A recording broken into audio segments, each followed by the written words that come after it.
I don't know if you've noticed, but my face isn't quite even when I smile and talk. The side's a little lower. I had postpartum strokes 2 days after I gave birth.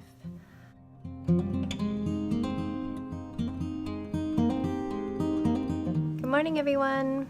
Happy Wednesday. I've got to work now. So I've been working all morning the best I can. These guys are a hot mess. Are you a hot mess? No. No? As you cry because your acorn is no longer outside. So I'm not done yet. I'm never going to be done, but we're going to go to the library. And I think we're going to get a coffee first because I'm about to lose my mind. I'm so stressed out. I can't make that much work happen in one day notice. So we'll see you there.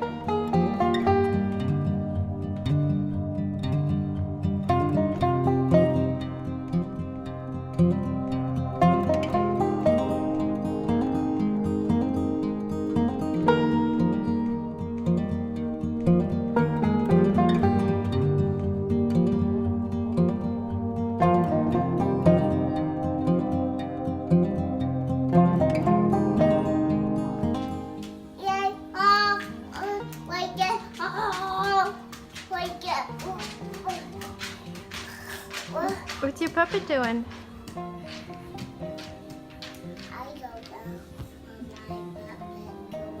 You don't know? Hi guys. Because I have so little video today, I thought I would do a little story time and tell you about something that happened to me right after the birth of my second child. I don't know if you've noticed, but my face isn't quite even when I smile and talk. The side's a little lower. I had postpartum strokes 2 days after I gave birth. And with those strokes, they discovered I have a hole in my heart that's always been there. I'm going to be reading to you something I wrote about 8 months after all of this happened, and I'll be sharing a lot of pictures and some video clips. Enjoy. Let me know what you think in the comments. Has this happened to you? Do you know anybody who this has happened to? It was a wild ride, and I'm glad to be past it. There's some lasting effects, but I'm okay. Sebastian's birth was easier on me than Jax's. I didn't need Pitocin, and everything progressed steadily on its own. When it was time to push, he was out in 10 minutes because his heart rate was dipping every contraction, and I just wanted him safely out.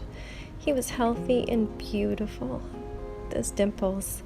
The hospital was amazing about skin-to-skin and breastfeeding time right away. We had quiet time to meet him and to decide his name. We spent one night after his birth in the hospital, and we got permission to leave the next day.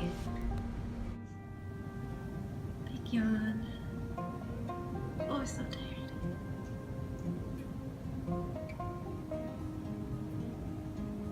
Are you sleepy? Yeah.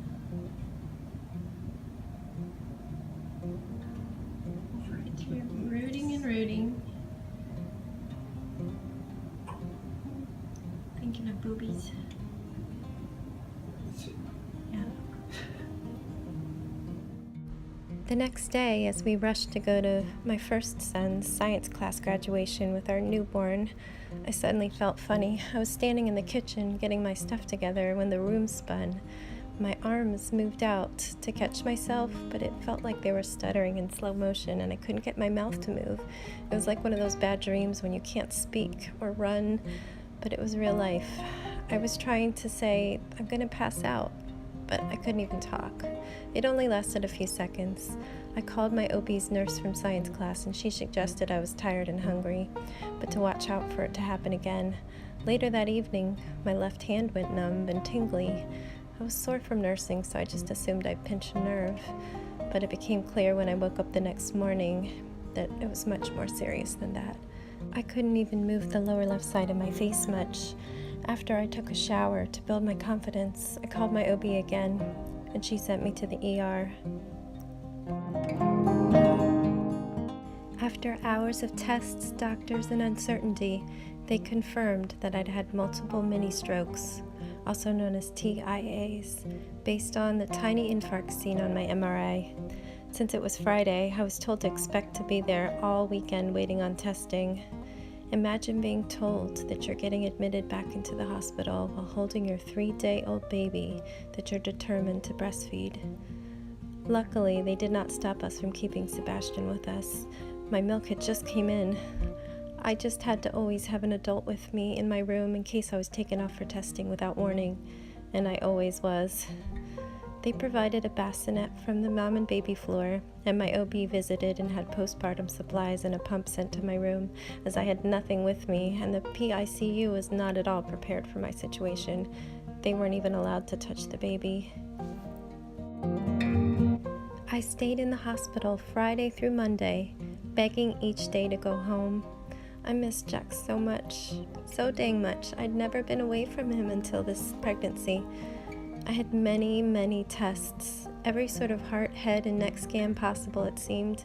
So many blood draws that once a second blood cart arrived within minutes of a huge blood draw, and I sent that second cart away because I was just near tears from being overwhelmed by it all.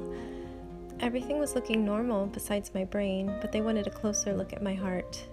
Clots normally go to the lungs from the heart, not the brain. On Monday, they put me under general anesthesia and did a TEE, a transesophageal echocardiogram, where they send a sonogram down your throat to look at your heart.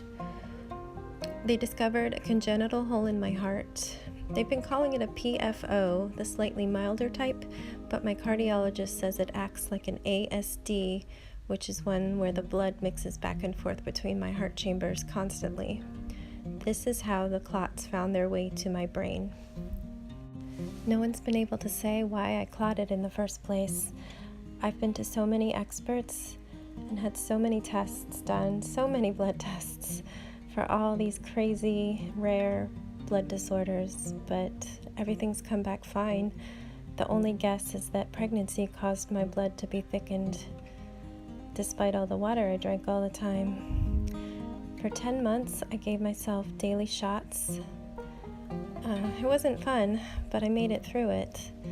I finally switched to baby aspirin every other day after consulting some experts. Throughout this all, I felt good. Actually, by the time I'd been admitted to the hospital after all my hours in the ER, I had feeling back in my hand except for one finger and a little bit of tingliness in my face. That remains to this day, 2.5 years later.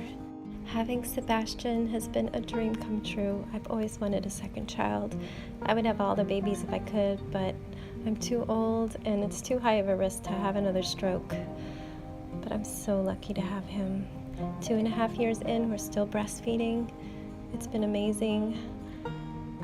I love him so much, and I would go through all of this again if it meant having him.